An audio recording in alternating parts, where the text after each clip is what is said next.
Hey, welcome back to session 4 called Pandemic Recovery. We're so glad that you are watching this right now. We believe that you are at the right place at the right time. I want to introduce our guests, our hosts, our guides that have been leading us over the past few weeks. Today we have Dr. Daniel Amen. He is a brain expert. He's a leading psychologist, or psychiatrist. He has helped so many people just around the world. And we're so excited to have him here today. He's a New York Times bestselling author. We also have his wife, Tana, and Tana has also written 10 books, so much on health and fitness and nutrition. And I know that she's going to be a blessing to you today. She's a registered nurse as well, and just a great voice of truth today. And then we have my friend, Dr. Earl Hensland, who's a clinical psychologist, and he's also an author of so many books. And today we're going to be discussing this very important topic of addictions. And so many people are just caught in their addictions, and people are looking for lasting change, but have don't know where to start or how to continue to see health happen in their life. So I know this is going to be an encouragement to you. So I want to encourage you first and foremost, maybe get a pen, paper out. If you're driving, that's okay. Just listen and also share this right now. So this is a great opportunity to be able to share. If you're watching this on Facebook right now, you can start a watch party and let's learn right now about addiction. So Dr. Amen, I want to start with you. Will you talk to us about the different types of addictions and how addictions are different, what you've learned around the brain and addictions? Well, so this time is very important to talk about addictions. I read one statistic that just horrified me. For every percentage point, unemployment goes up. Opiate addictions go up 3.5%. And unemployment went from basically 3% all the way up to 15, maybe 20%. And so alcohol use has gone way up, marijuana use has gone up, substance abuse has gone up. This is a vulnerable time for our society. And so how do you know if you're addicted? I guess that'd be the first question. And this is my definition. If you engage in a behavior, because behaviors can be addictive, whether it's pornography or shopping or eating, and substances can be addictive, whether it's alcohol, marijuana. Yes, marijuana can be addictive. Cocaine, opiates, methamphetamines. Is if you engage in one of these things and it causes a problem in your life, either in your relationships, with the law, with your money, or with your health or work. So you do something to get a DUI and it causes pain in your life, and then you do it again. That's my definition of an addiction, is you're not learning that these behaviors hurt you, hurt your health, your relationships, your work, your money, or with the law. And it's like it's hijacked your brain and you don't learn. And often other people have to tell you they're really unhappy about your behavior when you engage in whatever, drinking, marijuana, drugs, sex, and so on. Now, one of the big lessons I learned from our brain imaging work, I have 8 clinics around the country. We've been doing brain imaging for 30 years, is all addicts are not the same. And typically you go away to a program or you go to a 12-step program and everybody gets the same treatment, which is insane because like all depression is not the same, all chest pain is not the same, all addicts are not the same. And so what Earl and I have discovered through our imaging work is we have impulsive addicts. People have low frontal lobe activity, so they want to say no, but they can't. They're compulsive addicts, where they just think about it all the time. They're sad addicts, addicts that are actually treating an underlying depression with their behavior. They're anxious addicts, people treating an underlying anxiety disorder. And there's addicts that have been triggered by a traumatic brain injury at some point in the past that damaged the brain. And all addicts are trying to fix something, some underlying issue, whether it's emotional pain or their ADD, for example. I have so many ADD patients, sleepy frontal lobes are impulsive addicts, and they use a little bit of methamphetamine or a little bit of cocaine, and it actually helps them feel better. But because it's not regulated, it gets out of control and severely damages their life. So just know all addicts are not the same. That's really good. Tana, you're the health and fitness expert. Talk to us about food addiction. Yeah, so interesting. Food, what you eat, everything you put on the end of your fork matters. So in other words, what you eat today will affect your mood. It'll affect your cravings. It'll affect your thought process, whether you have negative or positive thoughts, actually. And so it's really important to think about what you're eating. And we actually helped plant a program for this reason into the Salvation Army. So we actually helped them clean up their diet into their largest chemical addiction recovery program. So they had 185 beds. And when the director took my program for the Omni diet, she lost almost 50 pounds. Excuse me, her hot flashes cleared up, her rosacea cleared up. And she realized we're doing an injustice to these people. We're trying to help them get clean and sober, but we're in it like indirectly and unintentionally feeding their illness by not helping them clean up their diet. We're sort of stimulating that addictive process because sugar is 8 times more addictive than cocaine, and it actually lights up the same part of the brain. So if they're feeding them really awful food, they're constantly triggering that part of the brain where opiates and heroin, cocaine actually affect as well. So if you're constantly stimulating that part of the brain, they're constantly stimulating that addiction center. So everything you put on the end of your fork matters. And what's interesting, if I could just add a little anecdotal story, when we were planting this program, I think it's really important to talk about how addiction affects families, the culture of addiction in families, because how you're raised, whether it's food, whether it's substances, but I think substances are really toxic because in my family, they were really toxic. I had an uncle who was a heroin addict, and my other uncle was murdered because of him. And that really left a stain on the legacy of my family. And then I have, there's many other addicts in my family. And so I was always raised not to, well, it's not true. Actually, my stepfather was a bigot, but I chose, my mother raised me not to judge people by their color, but by their character. But that same philosophy did not apply in my mind when it came to addicts, not at all. I judged them harshly. And I didn't even really think about it. I thought I was completely justified in judging them harshly because of what I had gone through. And I didn't realize how much that was affecting my own life until we planted this program in the Salvation Army. I was game to change the menu. But when they asked me to actually work with the individuals, I was like, oh no, heck no, that's not going to happen. And I got in the car with Daniel and he's like, why is this a problem? This is a great thing. We're going to help these people. And I started to cry and I'm like, God picked the wrong person this time. I can't do this. And that's when it really struck me how toxic this can be for families, how toxic this moves into your life later.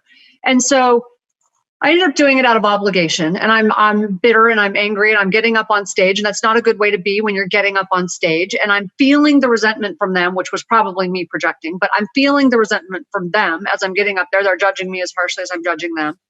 And then I said a prayer as before I started to speak. I said this prayer because I knew I could not reach these people. In my mind, I'm thinking, what am I going to teach a group of addicts who are jonesing for a pipe or a needle about insulin resistance and gluten? Why do they care, right? So I say this prayer, and all of a sudden it strikes me, and I saw myself as that scared child again, that witnessed my mom and my grandmother falling to the floor crying when my uncle was murdered. And as I looked out into the audience, I didn't see addicts. I saw scared children. I saw that at one point in our lives, we were the same. And as long as I could stay in that place, I could help them. And there would be one less scared child in the world. One less person, who goes unseen because it's safer, or, makes the wrong turn. And it was that moment it was an epiphany. It's like at one point we were the same.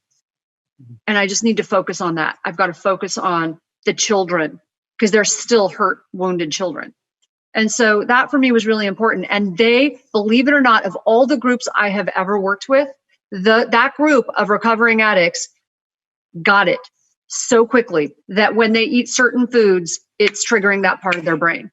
They got it. They understood because they understand addiction. Wow, that's powerful. God picked the wrong person? God did not pick the wrong person. And that, I think, is the moral of the story. I was called to help people I did not want to help. And I tried to argue with God, which you can't do, because if you win an argument with God, you lose. And if you lose an argument with God, you win. But I was called to help them, but the healing was actually for me. And that's really the theme of my book, is like, you're often called to do things you don't want to do because we can't see what God's trying to do in our lives. That's beautiful. Dr. Hinton, I want to ask you, you're a clinical psychologist. You talk to a lot of different people that are going through addictions. What are some of the consequences of addictions? What are some of the risk factors that we find with addictions? Well, one of the things I hate to admit, just to be straightforward with you, it's now 46 years ago, which makes me sound kind of old. That's when I had my first job in the healthcare field, which was a orderly in a detox center. Now, obviously, they hired me because of my size, not because of what I knew. And it was just there a few weeks. When you look at consequences, my job was to check. I was working 11 at night to 7 in the morning. And my job was to check on the patients hourly, to blood pressure and all these things. And I had been in to check on this guy, and he had drank so much vodka. It had gotten up to like a quart of vodka a day. His body couldn't metabolize that, and I could actually smell the vodka coming out of his pores. And he was a smoker, and his breathing was just like this. And so I checked on him, and he was doing okay. We have him heavily medicated. He's going through withdrawal. And then I went and sat down. Just imagine his bed was on the other, like up behind that wall right behind me. And at 3:06 in the morning, I'll never forget this. All of a sudden, I couldn't hear anything, and I ran back to the room, and he'd stopped breathing. And I got a hold of the charge nurse and called the ambulance. And when they got there, he was already dead. And I thought for sure I'd killed him. I'd done something wrong. The physician sat me down and explained, no, he's been through withdrawal so many times. A blood vessel just popped in his brain and he had a cerebral hemorrhage, and that was it. So if you can imagine being 22 years old at the time, at 5 o'clock in the morning, I'm talking to his wife and 2 teenage sons that the husband and the father is dead. I poured over his file, which is literally, this thick, of all the different times he'd been through detox, and they always list religion, and he put down Christian, and he was listed as Christian, and I kept wondering, how can this guy as a Christian, be this diseased? And so I spent decades now dealing with addictions and seeing the consequences, like in this situation, death. Because addictions are progressive. And when I met Dr. Amen 25 plus years ago, in that very first continuing education experience, I went with him, and I learned more about the brain in one day than 2 master's degrees and a doctorate. And one of my first thoughts was, now we have a chance to reduce relapse, and we have a chance to change and alter people's lives so they have the brain. Because what I could see with the brain scans, when we talk about addiction and disease and things like that, you'll see changes in the prefrontal cortex and all over the brain, where that ability to choose, to stay sober, or choose to pray and meditate and things like that is so hard when you don't have healing for the brain. And so it's been exciting over these 25 plus years to see how many people we've helped, how many lives we've saved by being able to look at the brain. Now, I just want to share this quickly. Proverbs 23, Solomon, I think it might be talking from his personal experience, but in verse 29, he says, who has woe, who has sorrow, who has contentions, who has complaining, who has wounds without cause, who has redness of eyes? Those who linger over wine, those who go to taste mixed wine. And listen to this one. Do not look at the wine when it is red, when it sparkles in the cup, when it goes down smoothly. I shared this at a talk with a bunch of recovering people. I was men at a church. It was probably 25, 30 when I was going through this passage just to talk about addictions. And when I said that it sparkles in the cup, goes down smoothly, every one of those men just unconsciously licked their lips. Now, at the last, it bites like a serpent, stings like a viper.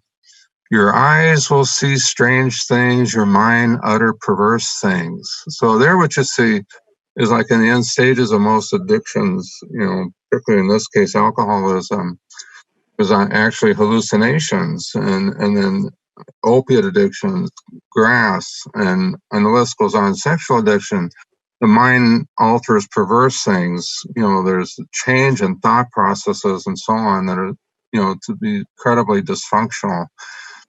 And then you'll be like one who lies down in the middle of the sea, or who lies down on top of a mast. So there's that sense, not being able to keep your balance. You wipe out that frontal cortex, the cerebellum gets affected, and the person's ability to walk and neurological kinds of things begin to happen. And then it says, they struck me, but I did not become ill. Well, there's this phenomenon called blackouts. People can be actively talking and things like that. They might get hit, they might fall down, and they don't recall, they don't remember. They beat me, and I did not know it. And when shall I awake, then I will seek another drink. And now it talks about morning obsession. When that person wakes up, they're thinking, when am I going to drink again today? Or when am I going to use porn? Looking forward to arranging their day so they can drive by their favorite fast food thing to binge on French fries to calm down anxiety and calm their brain and so on. And this is, as it progresses and the person's life becomes consumed, and then it not only is killing them spiritually, emotionally, and physically, they're not emotionally available for their kids, their spouse. And in fact, anger and conflict begins to escalate because it's like an addict, what they'll do is to create an argument, create a problem, so it justifies using at that moment. Then it's okay for me to look at pornography. Then it's okay because of, and so on, because the thinking's so distorted. So the impact is huge. It affects the entire family. It affects the church, and on it goes. Dr. Raymond, you've written your book, The End of Mental Illness. I want to ask you, drug abuse and alcohol abuse, does it lead to other mental health disorders? Oh, no question. When you poison your brain and you do it over time, it increases the risk of anxiety, depression, psychosis, trauma. But, it's sort of like a two-way street. If you have untreated depression, you're more risk of becoming an addict. If you have untreated ADD, for example, short attention span, distractibility, impulse control problems, 52% of people who have untreated ADD struggle with addictions. And women who have PTSD. So we just came out of the week on trauma. A lot of women who've had trauma will turn to substances as a way to medicate the feelings that they have. And when they go through a treatment program and they stop using substances, if they don't treat the trauma, they are at very high risk for relapse. And so addictions can increase other mental health problems. I don't like the term mental health and the end of mental illness. I'm like, let's get rid of that and call these brain health issues. Because once you love your brain, well, then you don't drink. In fact, I have this great blog that came out recently, and it just did great. And the blog is titled, I Told You So. And when we first dated, what I remember, she doesn't remember the same thing. I wouldn't have said it. She said, I promise you I won't tell you I told you so. Would never say that is my favorite thing to say. Completely lied to me, at least in my head. But the American Cancer Society just recently came out and said you should not drink. Why? Drinking is a major risk factor for cancer. And I've been saying this for 30 years, ever since I started looking at the brain. Alcohol is not a health food. It's directly toxic for brain function. And oh, by the way, alcohol increases the risk that you're going to get in a car accident, increases the risk that you're going to abuse your spouse or abuse your children, increases the risk that you're going to say something stupid. And most people don't know that alcohol kills bacteria. I mean, why does Tana, who's a nurse, put alcohol on your skin before she gives you a shot? It's because it disinfects it. Well, what most people don't think about is in your gut. I mean, literally from your mouth all the way to the other end, you have something called a microbiome of 100 trillion bugs that make neurotransmitters, detoxify your food, help you digest your food. I mean, they're like a whole living part of you that is healthy, and pouring alcohol down your gut can actually damage those bugs and damage your mind, because there's this whole mind-gut connection. And isn't it interesting during the pandemic that many of the alcohol companies started making disinfectant products? So, I mean, just to my point, now we have Jim Beam hand sanitizer.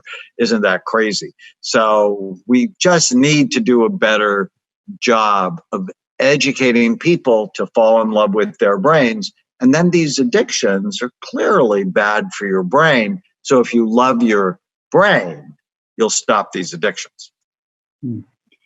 Tana, what I've talked as a pastor, I've had so many, conversations with parents that are deeply concerned about their teenage children that are starting addictions, whether it be marijuana, whether it be vaping, whether it be drugs. But what are some signs and symptoms you think we should be looking for as parents to make sure that we protect our kids from these harmful addictions that can be life lasting? Okay, so if I can back up just a little bit, I think the first thing is you need to start these conversations way younger than most people think. Because of social media, and my daughter and I, we are super close. I mean, like, we're very open, we're very honest, we're just very close.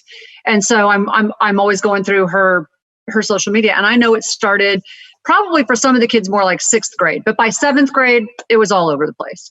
And she would show me stuff on social media from some of her friends. She didn't go to these parties, but she would show me stuff that, these kids are passed out in pizza boxes and throwing up. And oh, by the way, parents are letting them have these parties.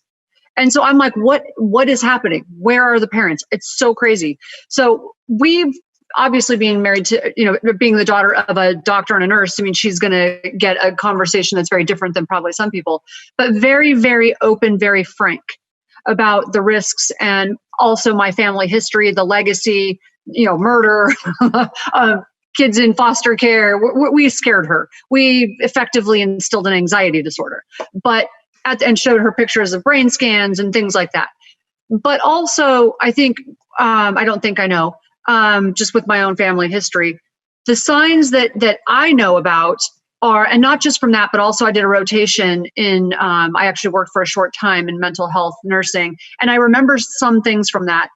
Some of the signs, and when we would talk about this, are disconnecting. I mean, obviously lying, but you don't always catch them lying. But initially, if you've been very close to a child and they suddenly begin to disconnect and they start to become more snippy, more aggressive, more, those are certain things, some of the more subtle signs.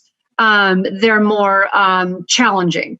They challenge your, that's in the very beginning, obviously before they begin the full blown signs. I'm talking about very early on. Let's just say they're close to you and they normally tell you the truth, but now they suddenly don't want to talk to you.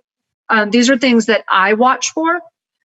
So because I know kind of what to look for.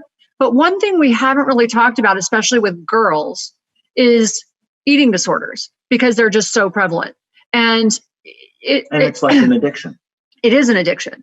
And I remember working in mental health nursing, and I went through that in my teenage years. I remember it was an anxiety thing. It wasn't even a body image thing as much as it was an anxiety control thing. And I remember being terrified. My mom drugged me to this eating disorders clinic, and they scared me so badly that I'm like, I'm not doing that anymore. I don't know why I had control over the behavior, the obvious behavior. What I did, though, and what people don't realize, and I didn't even realize this until many years later, I think maybe when I was doing the mental health rotation, was I transferred that. I needed some way to control the anxiety. Now, drugs for me were out of the question because of what had gone on in my family. So I turned to exercise, and I mean extreme exercise. So 2 hours a day, very intensely, which I thought, who's going to be mad at me for exercising, right? But when you do it to a point that you are damaging your body, where you've hurt yourself, where you can't do it, even if you have a fever, even if you have, no matter what, if you've got injuries and you still can't stop, it's a way of purging, right? And then when I found out that I had cancer and I still couldn't stop, and it threw me into a depression, that is an addiction. So there's so many things we need to think about. And with girls, the conversations about body image have never been more important than now, because what we see on social media, when I look at my daughter's feed, I'm like, this isn't real. People, these photos are doctored, but they're putting so much pressure on these girls. And so we just have... we didn't talk about how social media can become addictive. Video games can become addictive.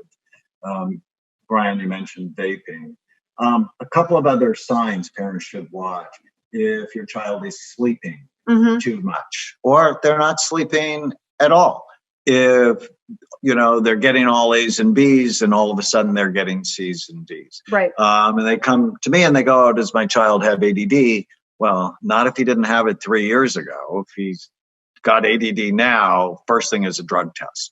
And kids aren't going to tell you the truth. And so if you see an erratic change in their behavior, you can go to the drugstore, you can get a home drug kit, and you're like, oh, I would never drug test my child. My child would never lie to me. Those are the kids that go deep into addiction before anybody knows because the parents are in denial. So it's really important. It's easier now than ever before to just go to the drugstore, go on Amazon and get a urine-based drug test. And my son, his behavior changed. And the first thing I did was drug test him. And it was normal. But at least then I knew that wasn't the issue, because on his mother's side, there was a family history of addiction and alcoholism and drug addiction. If I could add one thing to that, one thing we do, we make it very, very safe for kids to talk to us. I mean, very safe. It's, you can tell us anything, but let's be very clear. It's this firm and kind of environment.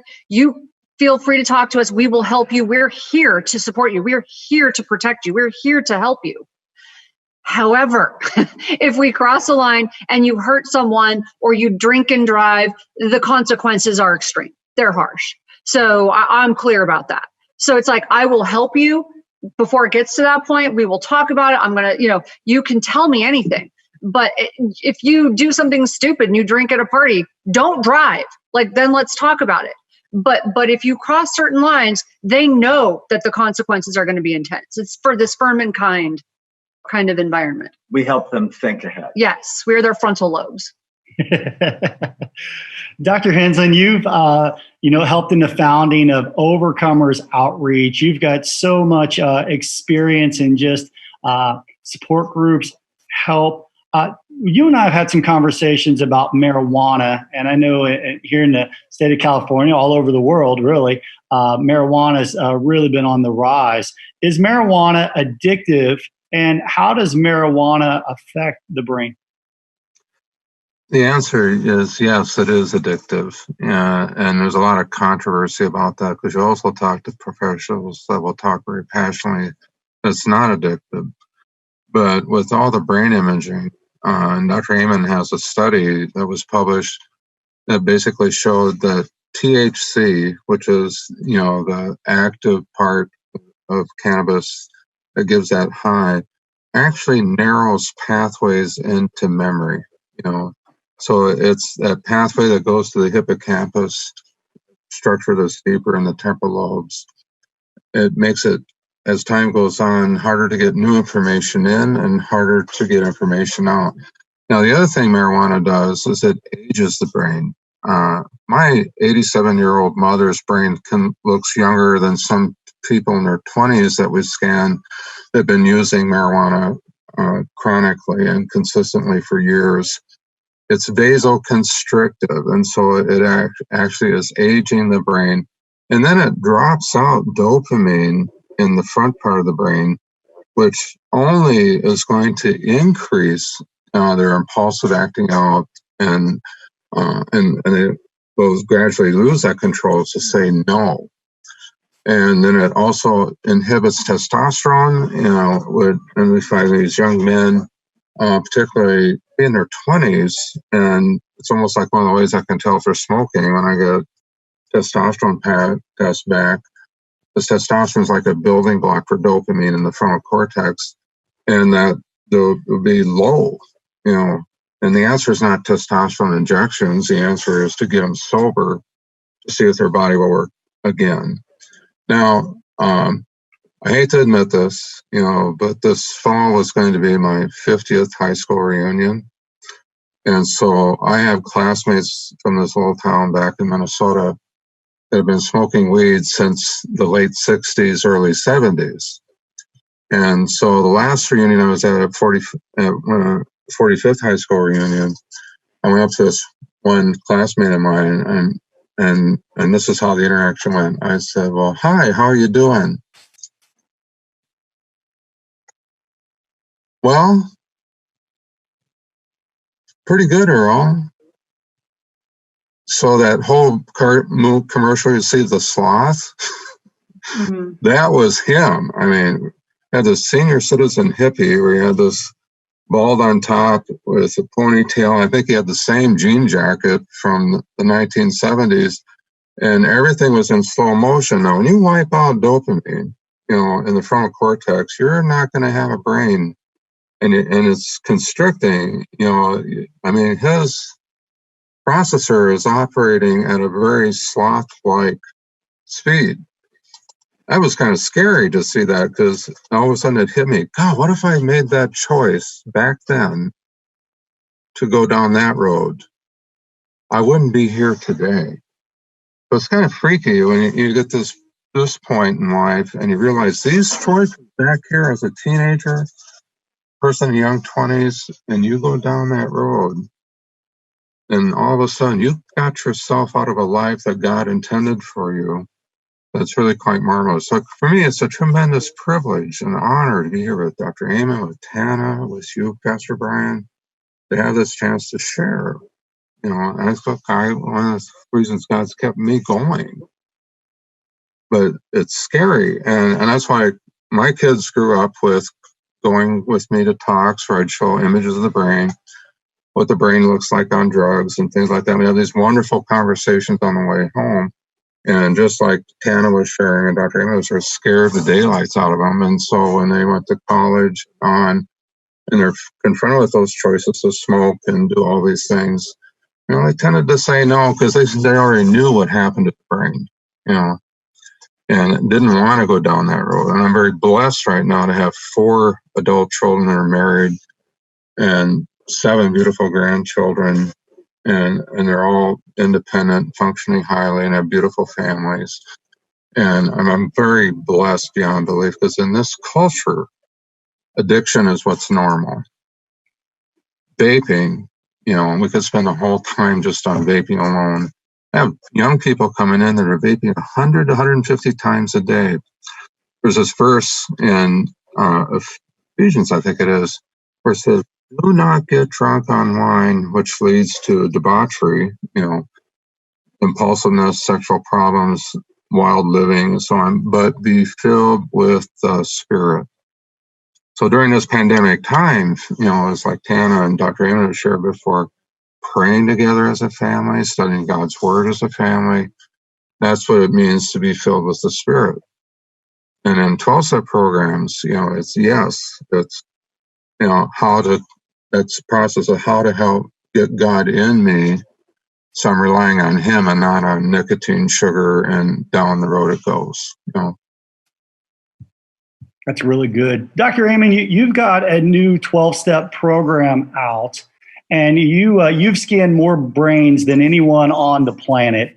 I'm curious, why are addictions so powerful from a neuroscience sense and so hard to break? Well, they hijack your brain. And nobody cares about their brain. I mean, let's just be honest. You can see the wrinkles in your skin or the fat around your belly, and you can do something when you're unhappy with those. But because most people never look at their brain and how it works, most people just don't care. While Earl was talking, I was thinking about our high school course. We have a course called Brain Thrive by 25 at Amen University. So if you go to amenuniversity.com, and we had an independent group study it. So it's 12 2-hour lessons, and it decreases drug, alcohol, and tobacco use, decreases depression, and improves self-esteem by getting kids to fall in love with their brain. Because once you love your brain, then you treat it better.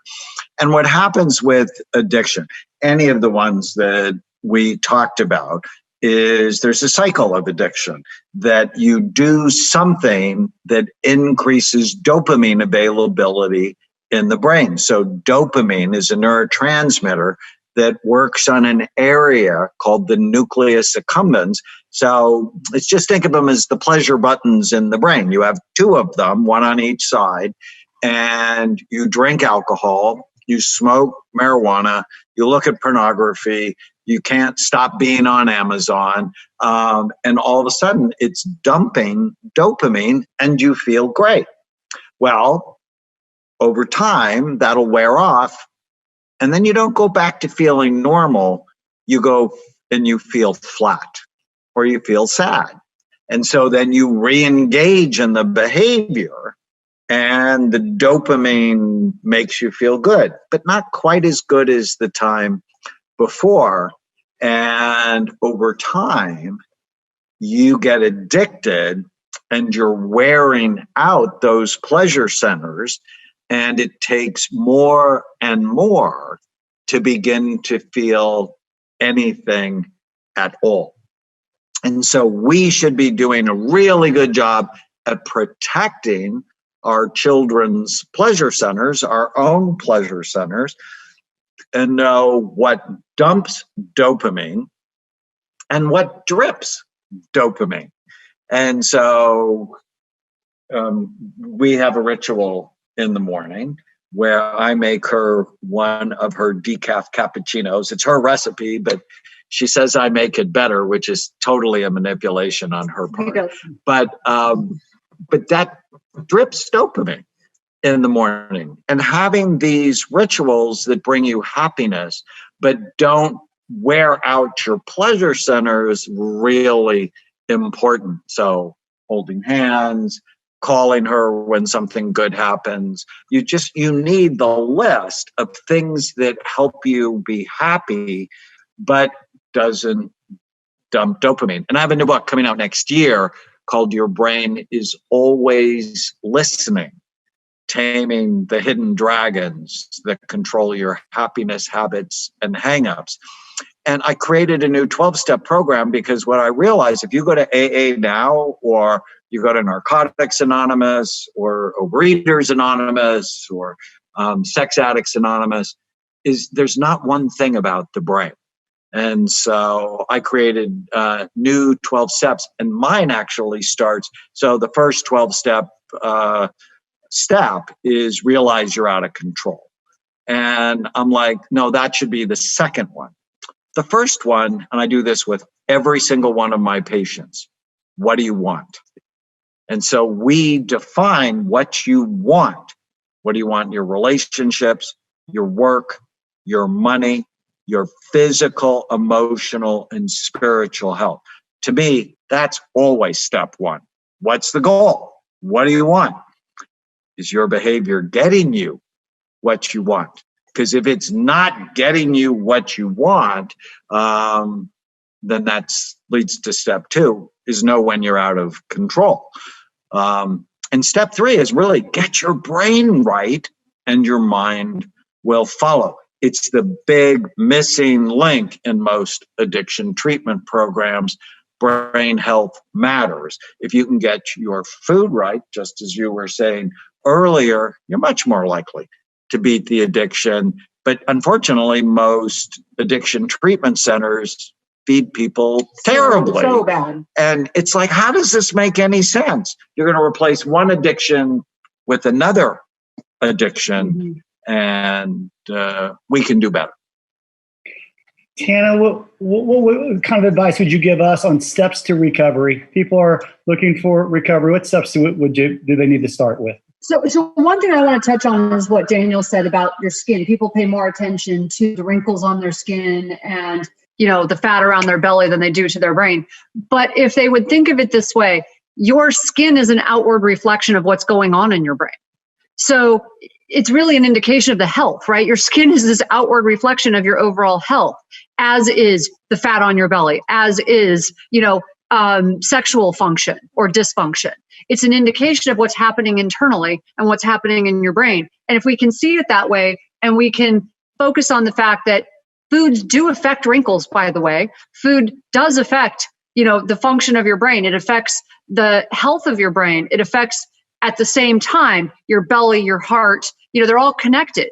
So when you're seeing a lack of health in those other areas, a lack of blood flow, you look gray, you look whatever, it actually is affecting your brain. So actually getting brain healthy, yes, your skin is going to be prettier. You're going to glow, right? That glow. And I think one other thing I want to point out to people is food does affect your mood. And that's why what we taught the guys over at the Salvation Army, it affects how you feel and the decisions that you make from day to day.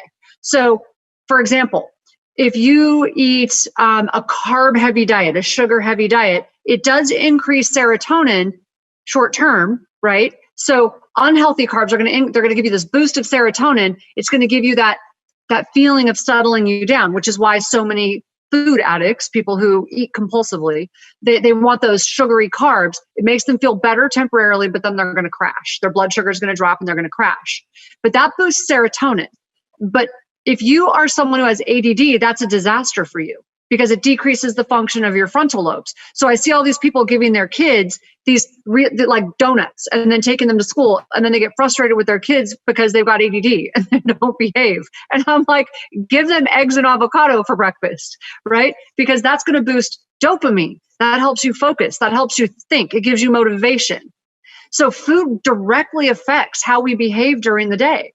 And so that's why it's just so important, especially when you are trying to overcome an addiction, because think about it. Do you want to be able to access frontal lobe function? Do you want to be able to focus? Do you want to be able to think straight? So food is critical in this process. And that's why we get frustrated when we see the types of foods being served in, of all places, addiction centers, schools, hospitals, churches. It's like, why? Why? Tanner, you have a new book coming out talking about, emotions of a scared child. Tell us about your book and tell us how that could be a support and help when it comes to addictions. So this book is very different for me. It is the first book I've done that's not a self-help book related to food and fitness and lifestyle and how that affects your health, your body, your brain. This book is a memoir, and it's called The Relentless Courage of a Scared Child. And it's how persistence, grit, and faith created a reluctant healer. And the reason I wrote it is really hard because it's a lot of stuff from our past. And most of us don't want to face our past. But I would highly recommend, just because going through this process taught me so much. When you have to write this stuff out, especially the really difficult stuff, and you're forced to go back and clarify details, because how we see things when we're young is sometimes different than you see it as an adult, right?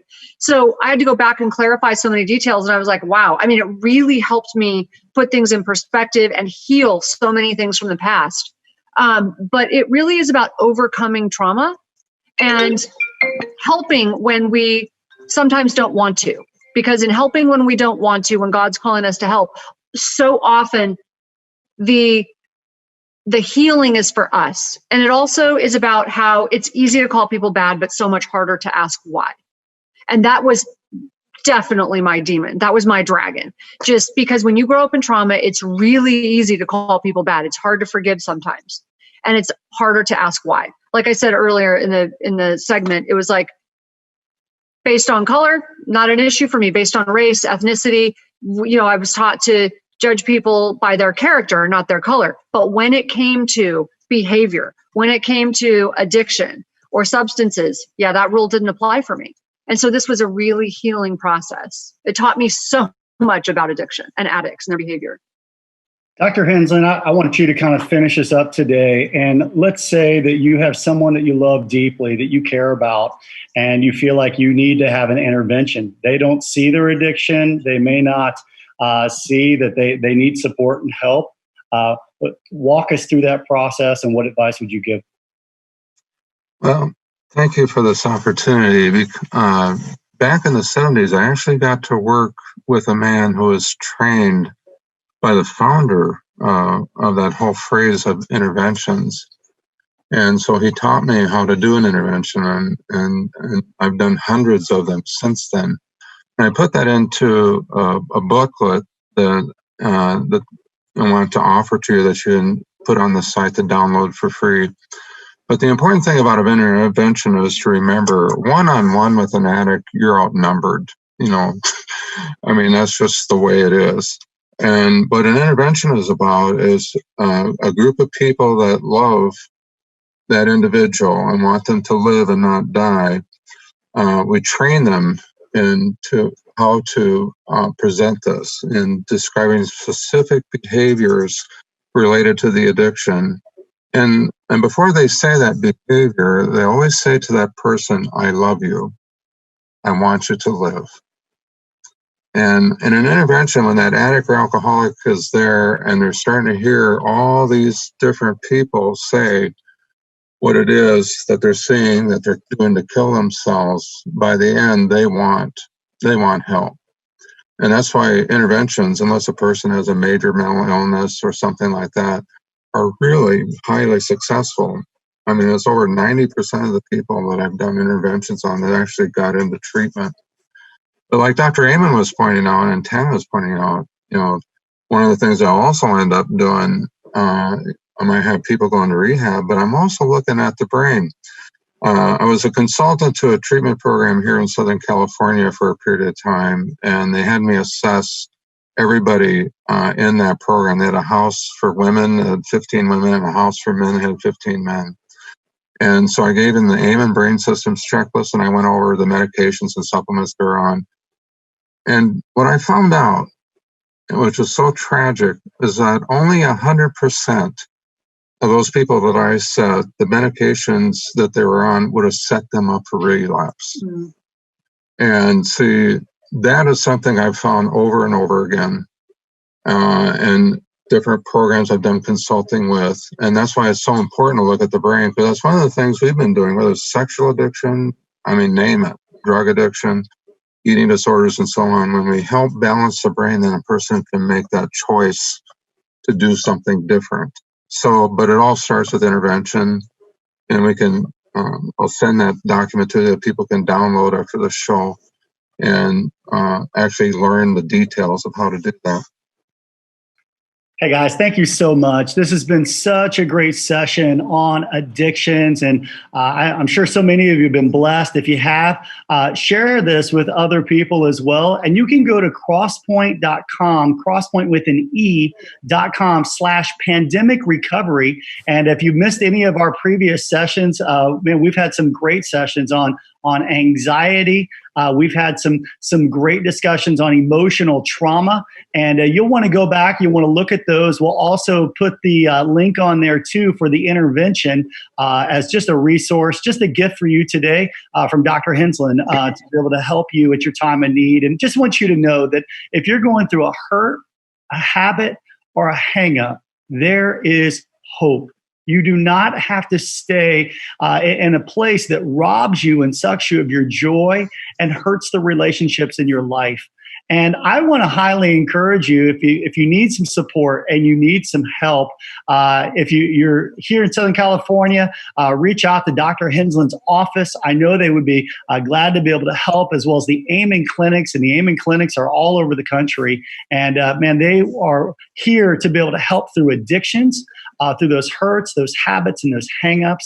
And I love this verse in Psalm 46:1 that says, God is our refuge and our strength and our ever-present help in time of trouble. And if you find yourself in addiction, or you find someone that you love in an addiction, you're going through a trouble, and you may need a refuge. You may need a place of strength. You may feel weakness.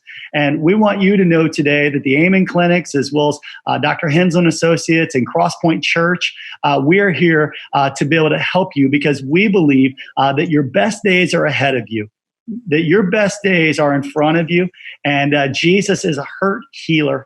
If you don't have a church home, we'd love to invite you. We're online at crosspointwithane.com/live, Sundays at 9:30 or 11 o'clock. And we're actually starting a new series called Hope Dealer, where we are dealing hope. Some people deal drugs, we deal hope. We don't deal dope, we deal hope. And we'd love to invite you, if you don't have a church home or a place that you're watching for spiritual encouragement, check us out this Sunday at 9:30 or 11, or else anytime after that on demand. Hey, we're so glad that you watched today. You do not want to miss next week. You're going to want to be here as we talk about grief. Grief is something that every single one of us will experience in our life. Dr. Amen has opened up to us about the loss of his father. And I know that he's going to share with us more about just his experience, what he's gone through, and some steps that we can take when it comes to grief. So you will not want to miss next week's session with Dr. Hensland, Dr. Amen, and Tana. So we look forward to seeing you then. God bless you. Thank you for joining us today.